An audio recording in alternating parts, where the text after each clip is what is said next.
जाएगा, वो एक हाथ जैक पर अपनी नजरें जमाता है और सोचता है कि क्या युद्ध की तैयारी पहले ही शुरू हो गई है। मनी बग के अधीनस्थों में से एक द्वारा उसके विचार खींचे जाते हैं, जो उस पर चिल्लाता है। उसके चेहरे पर निशान वाला पोनीटेल वाला लड़का व्लाद को ए बी ब्रॉड कहता है। जवाब में जैसे ही हीरो के बॉस का चेहरा सामने आता है, वो कहता है कि उसे नहीं पता वो कौन है, क्योंकि वो तो बस एक मामूली मोमबत्ती बेचने वाला है। मिस्टर पोनील का पारा चढ़ जाता है, क्योंकि उसका मिजाज ही ऐसा है। वो व्लाद को बेइज्जत करता है और फिर से टेबल पर मुक्का मारता है। उसकी ताकत से मोमबत्तियां उड़ जाती हैं। व्लाद के न हिलने पर भी वो आदमी धड़ाम से गिर जाता है, जिससे बाकी वर्कर्स, खासकर लड़कियां, पूरी फाइट देखती रह जाती हैं, सबके मुंह खुले के खुले। वो सब फ्लोर पर इंतजार करते हैं कि आगे क्या होता है। अचानक व्लाद एक घुटने पर बैठता है और टूटी हुई महंगी मोमबत्तियां उठाने लगता है। वो आदमी उसके पोनीटेल को दिन भर बंद रहने का ताना मार के और भड़काने की कोशिश करता है। पोनीटेल वाला लड़का साफ तौर पर चिढ़ जाता है और फ्रस्ट्रेट हो जाता है। वो टूटी मोमबत्तियों को इग्नोर करते हुए आखिर में उस आदमी को पैरों से धक्का देकर गिरा देता है, ताकि उसे लात मार सके, जबकि वो एक घुटने पर है। लेकिन अपना हीरो अपने भरोसेमंद लकड़ी के डंडे से हवा में उछलकर पोनीटेल वाले के जबड़े पर जोरदार वार करता है, जिससे वो फ्लोर पर गिर जाता है। सब उसे गिरते हुए देखते हैं और उसकी नज़र पैसों के थैले पर जाती है। दूसरी तरफ उसकी चमकती नीली आंखें हारे हुए दुश्मन को घूरती हैं और डंडा पकड़े हुए है, जो गली के उस अटल नियम को दिखाता है कि हारने वाला तब तक खड़ा रहेगा जब तक जीतने वाला खड़ा है। ये मनी बैग्स वाले अपने साथी को अपने सामने ऐसा करते हुए देखकर भड़क जाते हैं। वो अपने आदमियों को बॉस को रोकने के लिए कहते हैं, लेकिन बॉस उनके सामने अपना हुक लहराता है और वो कंफ्यूज हो जाते हैं कि वो व्लाद को क्यों नहीं रोक रहा। फिर वो बताता है कि व्लाद असल में कौन है और आगे बढ़ता है।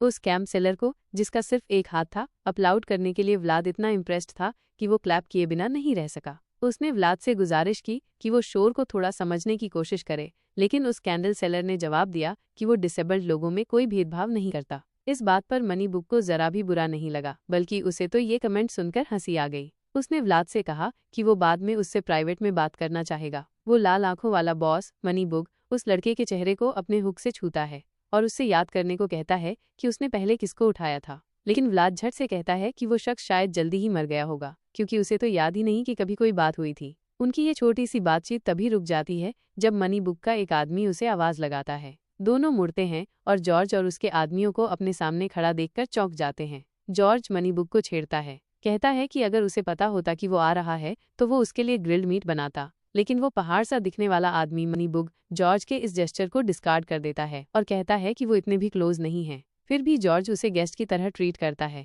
और कहता है कि उन्हें ऊपर चलना चाहिए। जैक कहता है कि उसे मीट से ज्यादा अच्छी लिकर पसंद है, इसलिए वो कुछ ड्रिंक करने के लिए मांगता है। शूरवीर की हरी आंखें डरवानी तरह से चमकती हैं और वो मनी बुक को यकीन दिलाता है कि जब बात मेहमाननवाजी की हो तो सी उसे निराश नहीं करेगा। उस घुसपैठिए की लाल आंखें भी उसी मर्डरस वाइब के साथ चमकती हैं और वो कहता है कि अगर ऐसा है तो उन्हें एक बार लिकर का टेस्ट कर लेना चाहिए। मनी बुक का एक आदमी उस पोनीटेल वाले को वापस उठाता है और बॉस और उसके आदमी ऊपर की तरफ चले जाते हैं। जब टेंशन कम हो जाती है तो व्लाद राहत की सांस लेता है, ये सोचते हुए कि वो कुछ देर पहले लगभग मर ही गया था। बाद में वो सारी टूटी हुई कैंडल इकट्ठी करता है और सोचता है कि उस पोनीटेल वाले ने कितनी कैंडल तोड़ी होंगी। वो अपने ख्यालों में खोया हुआ था। तभी मनी बुक उसे आवाज देता है, उसे एक शाइनिंग स्टार की तरह बुलाता है। देखकर लगता है कि बॉस और उसके आदमी उनकी डिस्कशन के बाद जा रहे हैं। जॉर्ज और मार्सेला की बातें सुनकर मनी बुक को पता चलता है कि उन्होंने व्लाद की काफ़ी तारीफ की थी और व्लाद का पोटेंशियल देखकर वो उसे कहता है कि जब वो जली हुई कैंडल्स की स्मेल से बोर हो जाए तो उसके पास आ सकता है। वो उसे यकीन दिलाता है कि व्लाद जैसे लोग उसे अपने साथ काम करते हुए अच्छे लगेंगे, लेकिन वो लॉयल कैंडल सेलर कहता है कि उसे अपनी ये जॉब छोड़ने का कोई मन नहीं है, खासकर तब जब वे उसे खाना देते हैं और सर छिपाने के लिए छत भी। ये सुनकर मनी बुक हंसता है और कहता है कि वो इससे ज्यादा भी दे सकता है। फिर भी जब उसे लगता है कि व्लाद यहीं रुकना चाहता है तो वो उसे टूटी हुई कैंडल्स के बदले में एक गोल्ड कॉइन देता है। व्लाद उसे देखकर एकदम चौंक जाता है और कहता है कि ये तो बहुत ज्यादा है, लेकिन हुक वाला आदमी उसे फिर भी जोर देता है और कहता है कि अगर वो उसके लिए काम करने के लिए मान जाए तो वो उसे ऐसे और भी बहुत से गोल्ड कॉइन दे सकता है। ये लालच देने वाला ऑफर देने के बाद वो आदमी व्लाद को अपना टाइटल मनी बुक याद दिलाता है और जॉर्ज को टेस्टी खाने के लिए थैंक्स बोलकर अपने लोगों के साथ वहां से चला जाता है। हमारा हीरो देखता है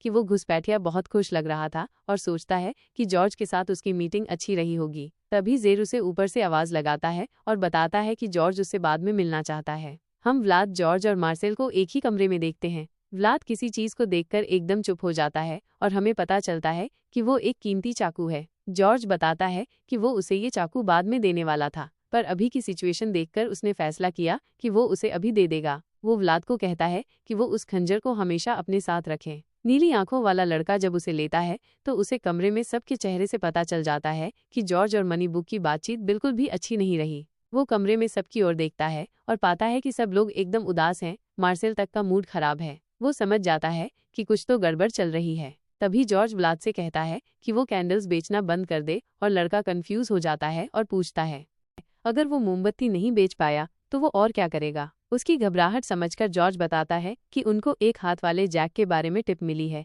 जो बाहर से लोगों को झोपड़पट्टी में ला रहा है। उसका मानना है कि ये लोग भाड़े के सिपाही हैं जो पहले नाइट थे, और व्लाद बीच में बोलता है कि ये लोग जॉर्ज जैसे ही हैं। जॉर्ज टेंशन में हाँ बोलता है, जिससे पता चलता है कि वो डर गया है। दिक्कत ये है कि एक हाथ वाले जैक ने पहले ही बहुत सारे खतरनाक लोगों को इकट्ठा कर लिया है, लेकिन पहले का नाइट जॉर्ज उनके लिए बहुत बड़ी रुकावट था, क्योंकि वो डरे हुए भेड़ों के झुंड में भेड़िए की तरह था। लेकिन अब जब जैक ने भाड़े के सिपाही और तलवारबाज ला दिए हैं जो हर एक नाइट के बराबर धाकड़ हैं, तो पहले सब कुछ बराबर रखने वाला सिस्टम बिगड़ गया है। जॉर्ज मानता है कि वो पहले से ही मुश्किल में है और व्लाद को समझाता है कि उनको उसकी जरूरत क्यों है। व्लाद हालांकि हैरान है कि वो लोग उसे इतना भाव क्यों दे रहे हैं। जॉर्ज उसे बताता है कि उसका पहला मिशन जल्द ही मिलेगा, और ये बात सुनकर वो इतना चौंक जाता है कि उसकी बोलती बंद हो जाती है और वो समझ नहीं पाता कि क्या करे। व्लाद फिर हर्बिन के बारे में सोचता है, एक हैंडीकैप आदमी जिसकी उंगलियां नहीं थी और चलने की ताकत भी खो दी थी, लेकिन फिर भी अपनी तेज बुद्धि से खुद ही भाषा और गणित सीखा। वही हुनर उसके लिए दरवाजे खोलता है और उसे आगे बढ़ने में मदद करता है। अब वो रैंक में है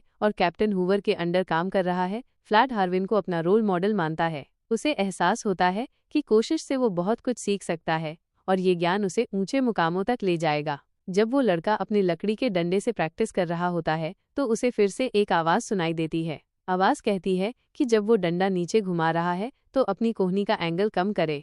फ्लैट चिढ़ जाता है कि फिर से आवाज आ गई। यार, अब तुम सोच रहे होगे कि उसे अपने दिमाग में आवाजें कब से सुनाई देने लगी। जब भी उसका काम ठीक चलता था उसे 1 महीने पहले जेट ब्लैक बिजली का झटका लगा था, तब से ये आवाज, जिसे वो शैतानी समझता है, उसके दिमाग में गूंजने लगती है जब भी वो तलवार या कुछ वैसा ही पकड़ता है। फ्रस्ट्रेट होकर वो आवाज को चुप कराने की कोशिश करता है और कहता है कि उसे लोहार से तलवार लेने से पहले पवित्र पानी खरीदना होगा। वो तय करता है कि वो आवाज को इग्नोर करेगा और फिर से अपना डंडा पकड़ता है और पूरी ताकत लगाकर नीचे मारने की कोशिश करता है। लेकिन जैसे ही वो मारने वाला होता है, आवाज फिर से बीच में टोकती है और कहती है कि अपनी कोहनी का एंगल कम करो। वो गलती से आवाज सुन लेता है और हैरान हो जाता है क्योंकि हमला बहुत बेहतर होता है। दरअसल उसे एहसास होता है कि हमला तलवार के रास्ते पर चल रहा है जो उसे मास्टर बना सकता है। वो नीचे की ओर चल रहा है और उसे लग रहा है जैसे उसने असली तलवार पकड़ी हुई है। फिर वो सोचने लगता है कि ये सब उसके दिमाग में क्या चल रहा है। अगर आपको वीडियो पसंद आया हो तो लाइक, कमेंट और शेयर जरूर करें और चैनल को सब्सक्राइब करें। हम फिर मिलेंगे एक नए वीडियो में।